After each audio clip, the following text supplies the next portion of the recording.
Hai, Assalamualaikum, salam sejahtera, salam bahagia kepada anda yang masih lagi sudi menonton video-video saya. Dan sebelum kita meneruskan penerangan mengenai GKP, iaitu khususnya mereka yang gagal dan ingin membuat rayuan, seperti biasa, kepada anda yang belum lagi subscribe channel saya, sila subscribe sebagai tanda sokongan. Dan subscribe ni dia percuma lah, kita tak perlu bayar apa-apa. Okey, ini sebagai tanda sokongan dan anda akan menerima video-video terbaru daripada saya. Okey guys, kepada anda kakak-kakak, abang-abang, pakcik-makcik dan sebagainya. Okey, untuk mereka yang telah pun membuat permohonan GKP, Geran Khas Prihatin, iaitu bantuan sebanyak RM3,000 secara one off. Bagi mereka yang berstatus lulus, okey, pembayaran akan dikreditkan dalam akaun anda, tapi pastikan akaun tu aktif ya. Jangan sampai tak aktif, nanti ada problem.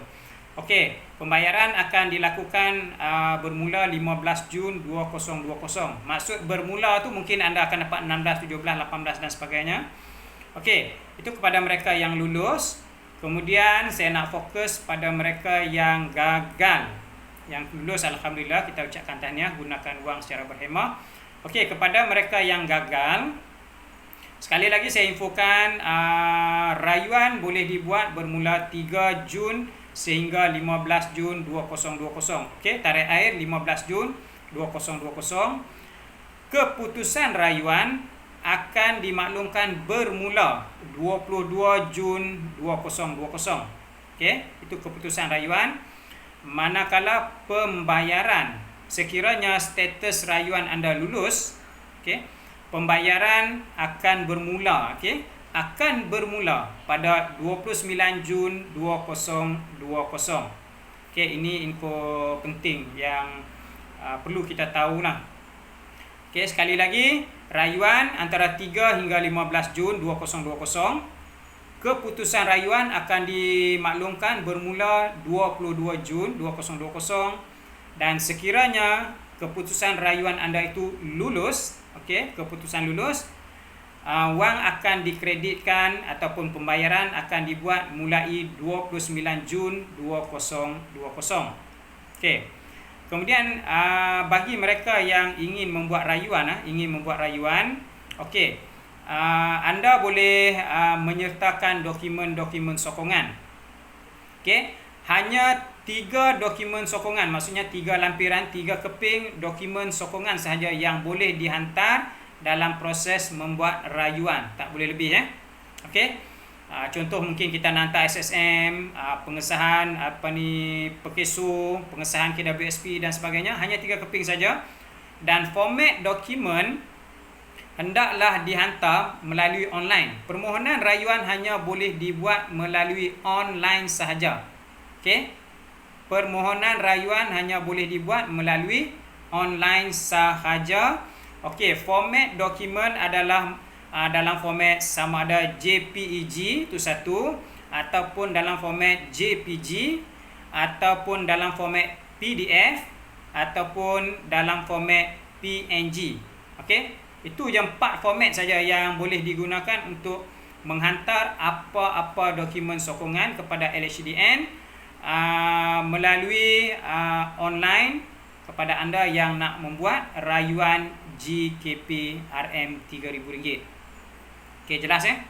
Okey, kemudian apa dokumen yang perlu kita lampirkan? Okay. Dia tidak wajib, tapi kita perlu lampirkan untuk menyokong permohonan rayuan kita. Dia bergantung pada apa status alasan kita gagal. Okey, kalau alasan yang pertama, mungkin kod 01, alasan dia pekerja melebihi 4 orang. Okey, mungkin kita termasuk masa kita buat permohonan, kita masuk diri kita sebagai pekerja, isteri kita sebagai pekerja. So sekiranya ini berlaku, anda perlu lampirkan borang pendaftaran pekerja, iaitu borang 8A perkeso, ataupun anda boleh lampirkan borang pendaftaran majikan KWSP. Okay, itu 2 borang tu boleh digunakan pakai sebagai lampiran. Okey, itu kalau alasan pekerja melebihi 4 orang. Kalau alasan tiada pendapatan ataupun perniagaan tidak aktif, okey, antara dokumen yang boleh anda lampirkan adalah penyata keuangan berakhir 2018-2019. Itu dokumen yang perlu dilampirkanlah. Kemudian bagi mereka yang menerima status gagal dengan alasan pendapatan melebihi RM300,000 tahunan, okey, mungkin silap tulis ke macam mana ke. So dalam proses rayuan anda perlu melampirkan penyata keuangan berakhir 2018 dan 2019. Okey, penyata keuangan berakhir tahun 2018 dan tahun 2019. Okey. Kemudian bagi mereka yang diberikan status gagal dengan alasan individu sebagai VIP ataupun individu berprofil tinggi, yang ini sama juga, mungkin saya ingat jaranglah, susah ada, tapi mungkin kalau sekiranya anda ada, okey, sila lampirkan surat akuan ataupun sebarang dokumen sokongan yang mengatakan anda bukan VIP ataupun anda bukan individu berprofil tinggi. Okey. Okey, kemudian ada lagi satu kod alasan, iaitu kod 06 kalau tak salah saya, iaitu pasangan telah lulus. Mungkin pasangan anda telah buat permohonan, jadi anda pun buat permohonan, salah seorang gagal. So dalam kes ni kemungkinan waktu permohonan dulu mungkin ada di kalangan anda dalam proses nak berpisah, bercerai dan sebagainya. So bila buat rayuan, okey, pertama sekali macam saya katakan, dokumen sokongan ataupun surat akuan. Okey, sama ada surat cerai dan sebagainya, itu perlu dihantar sekali.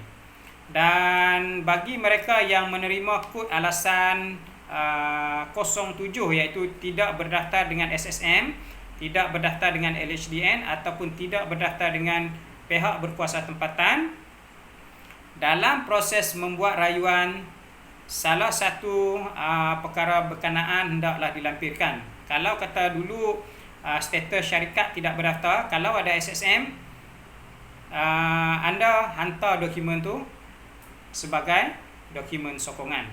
Tapi pastikan SSM anda bukan tamat tempoh, masih hidup. Okey. Okey, itu saja, dan sebarang pertanyaan anda boleh hubungi hotline LHDN di talian 03 89 11 1010. Saya ulang sekali lagi, hotline untuk bertanyakan tentang rayuan dan juga apa-apa urusan mengenai proses rayuan, boleh hubungi talian 03 89 11 1010. Okey guys, itu saja daripada saya untuk kali ini, dan insya-Allah bertemu lagi di video-video akan datang. Assalamualaikum warahmatullahi taala wabarakatuh. Jumpa lagi. Okey, bye bye.